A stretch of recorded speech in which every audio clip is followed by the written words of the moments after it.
A while back, I beat a challenge called PokeRogue Fresh Start, which is essentially beating PokeRogue with the bare minimum. Base starters only, no special egg moves, and no secondary passives. Beating the Fresh Start challenge inspired me to make an updated video for that PokeRogue guide I uploaded about a year ago. A guide for beginners that are struggling to work with the bare minimum. In this updated guide, I'll be covering tips like who to pick as your starter, what Pokemon to catch during a run, which evil teams are the easiest and which mystery events are the scariest. If you end up finding this guide helpful, remember to leave a like on the video and consider subscribing for more PokeRogue content. With that being said, let's jump into the details. Alright, starting with your starting team, generally you should have one fire starter, one water starter, and one grass starter. Starting with fire, my personal choice and the one I picked for my fresh start run is Skeleturge. Skeleturge has always kind of been the king of PokeRogue, mainly because it gets a move that just gives it a free stat increase in Torch Song. Stat increases in general are just very strong in PokeRogue because they transfer in between floors. So for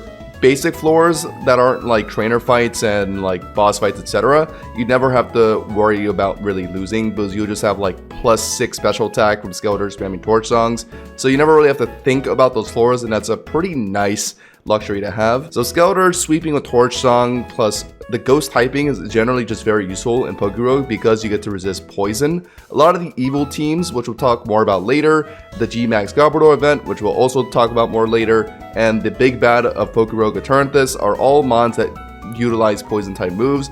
Skeleturge being a ghost type and being able to resist those moves is very nice. So Skeleturge's bulkiness, fire ghost typing, and high potential to sweep teams with Torch Song is what makes it probably the best and only realistic option you should pick for your fire starter. If I really had to pick something else, I would maybe consider Blaziken, but it's a very far down compared to Skeleturge. Moving on to your water starter, I would personally recommend using Blastoise. The reason why Blastoise is probably the best water starter you can pick at the start of your PokeRogue run is because it gets the move Shell Smash on level up. As I said earlier, most setup moves are generally just very good in PokeRogue because not only do you get this sweep non-trainer battle floors very easily, but even within trainer battles, if you can just get one good Shell Smash off, you can potentially just sweep the whole thing. So Blastoise being able to just Shell Smash on turns where you have tempo just allows you to hopefully sweep through entire teams. Like let's say you're fighting Ivy, you get a Shell Smash off turn 1, and then hopefully you can just spam through a whole team and even have an Ice Beam for Rayquaza. That's why I think Blastoise is just very valuable. Not to mention Mono Water is a very safe typing,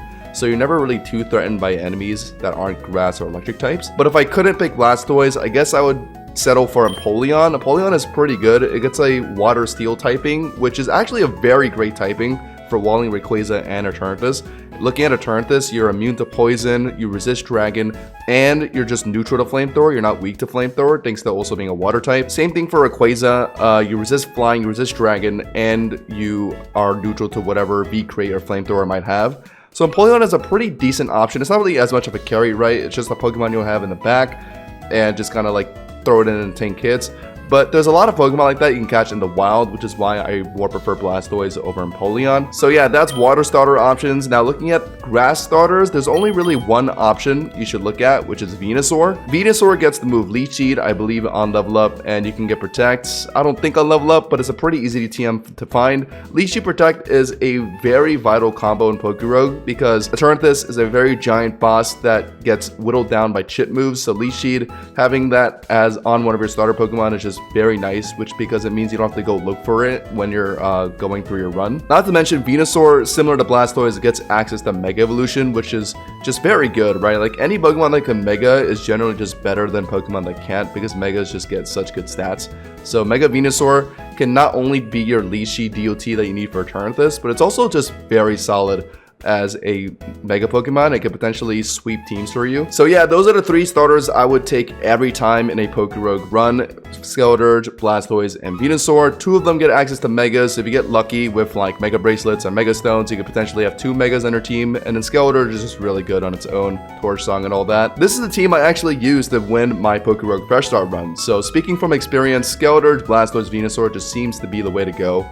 with PokeRogue Fresh Start runs. In every run of PokeRogue, you first meet your rival at floor 8. Now, if you're really tryharding to win, I recommend restarting runs until your rival has a Fire Starter. The reason I say this is if you lead Blastoise against a Fire Starter, you can set up a free Shell Smash, which generally puts you in a good position to sweep. If you don't want to keep restarting until Ivy has a Fire Starter, facing a Water Starter is difficult because you can't really get too much tempo from leading Venusaur into the battle. When you lead Venusaur into a Water Starter, the best thing you can really do is like Growth or set up a Leech Seed, which aren't really like game-winning plays. Like Growth is only like +1 attack, special attack, and Leech Seed will easily just get cleared once the opponent switches out. So facing a Grass Starter with Skeleturge is not too bad since you can set up a free Torch Song.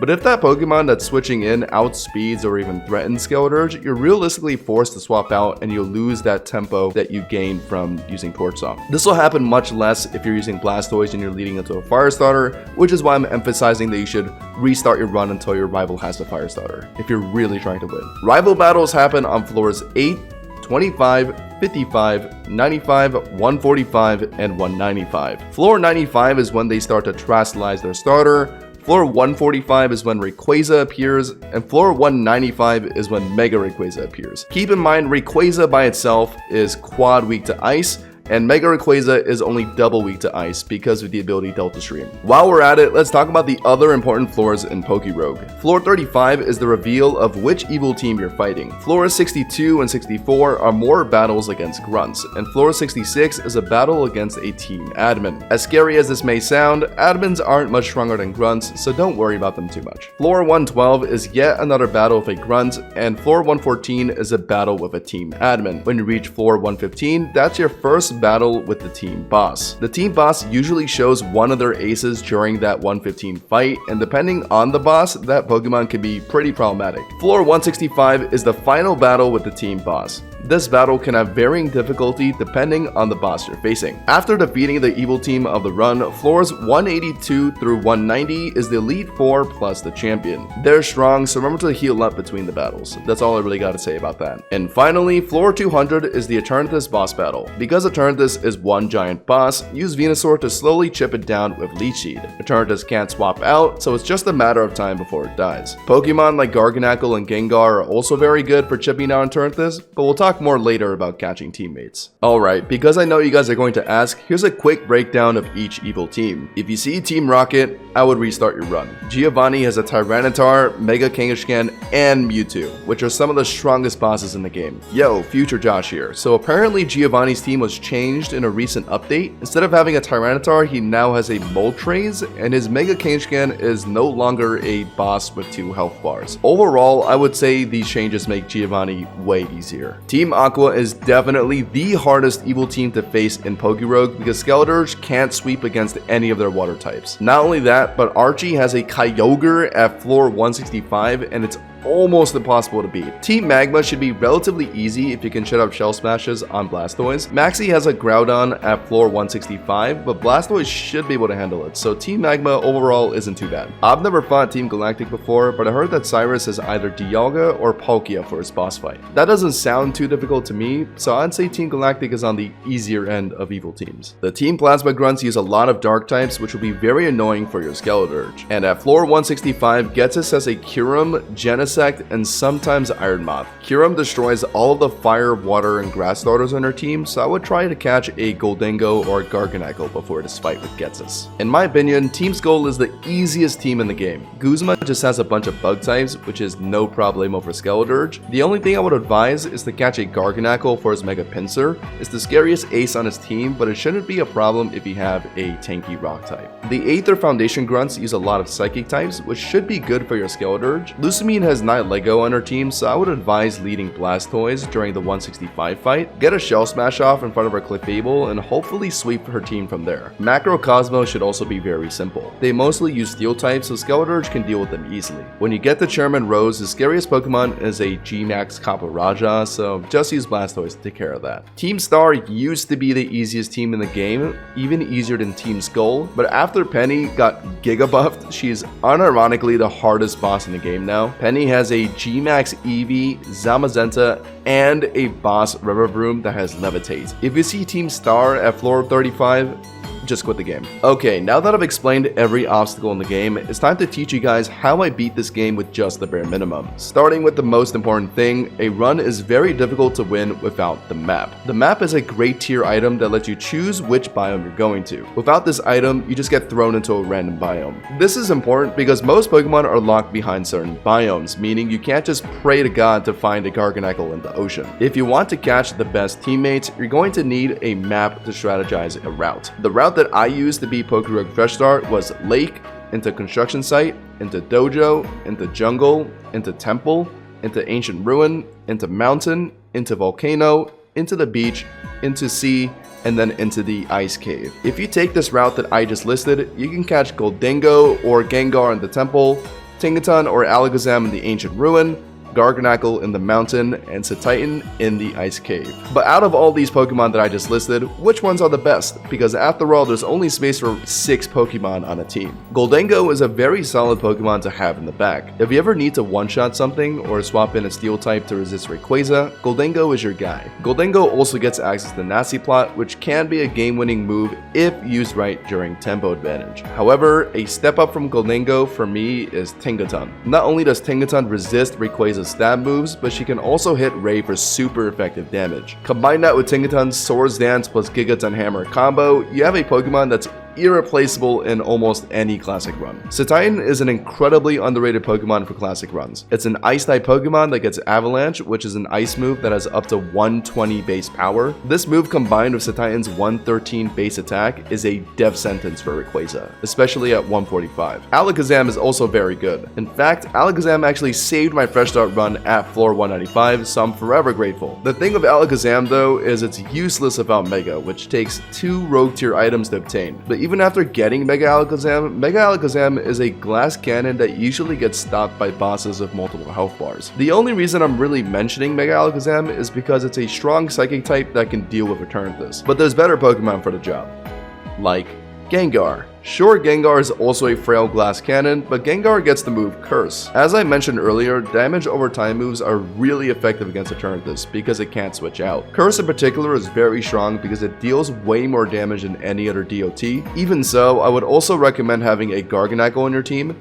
The extra Soul Cure chip combined with Curse and Leech Seed will make a noticeable difference during the Eternatus fight. Not only that, Garganacl is a pure rock type that tanks moves really well. So if you know that Rayquaza is about a Hurricane or Eternatus is about a Sludge Bomb, throw in Garganacl to tank the hit and use that tempo to your advantage. Alright, before I end the video, I want to quickly go over some of the mystery events that may seem confusing. I'll let you guys know which ones are good and which ones are bad. The Wobbuffet game. Very good. If you play it correctly, you can win a wide lens, scope lens, or even a multi-lens. Multi-lens in particular is extremely good on Skeleturge because if you just use Torch Song once, you'll get 2 special attack increases because you hit twice. Really good for moves like that. Global Trading System.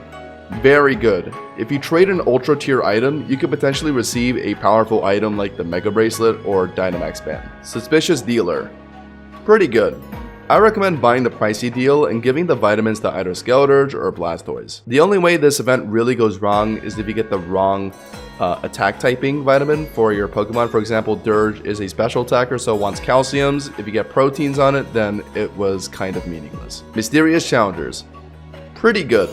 Beating the mightiest foe can give you really nice rewards like the Mega Bracelet or the Dynamax Band. However, there's always the risk of losing, so make sure to take this challenge only when you're confident. G-Max Garbodor. Bad. You're essentially forced into a pretty difficult battle just to avoid taking double shop prices. G-Max Garbodor has Gunk Shot, Sludge Bomb, Drain Punch, and Stomping Tantrum. As scary as those moves may sound, Skeleturge and Garganacl should win you this fight. Garganacl can chip it down with Soul Cure, and because G-Max Garbodor is also a Steel type, that Soul Cure will deal some extra damage, and Skeleturge resists all of its moves outside of Stomping Tantrum, so it should be able to sit there and just tank it. Clown Guy. Decent. You have 3 options with the Clown. Option A, battle him and win a special ability for anyone on your team. I've seen abilities like Drizzle and Sturdy. If you just get Drizzle and throw it out in Blastoise, that's like an insane combination. Option B, trade one of your items similar to the GTS event. And option C, shuffle the typings of all your Pokemon. I would not do option C. Shuckle event. Very bad. Do not fight the Shuckle you will lose. Unfortunately, you have to run away and tank a negative effect, which permanently nerfs some of your Pokemon by minus 15 stats. If you get this event early in your run, I would just restart your run. And finally, the Giratina Lady. This event has a lot of randomness to it, but overall I would say that it's bad. She randomizes your entire team into completely different Pokemon, which is really bad if you're following a specific strategy like that route I told you guys about earlier. If you try option B and run away from her, she lowers the level of your entire team by 10%. So if you get this early game, it's not too bad because your Pokemon will be like level 20, so you're only losing like 2 levels. But if you get this later into your run, when you're like levels like 200, you're gonna be shaving 20 levels off your Pokemon, which really sucks. But yeah, that's my updated guide for PokeRogue Classic Mode. If you found this guide helpful, I would really appreciate it if you hit the like button and left a comment down below. I'm planning to tackle some even tougher PokeRogue challenges like a Bug Nuzlocke, so I would recommend subscribing to the channel to not miss those. But that's it for me, guys. Until next time, peace out.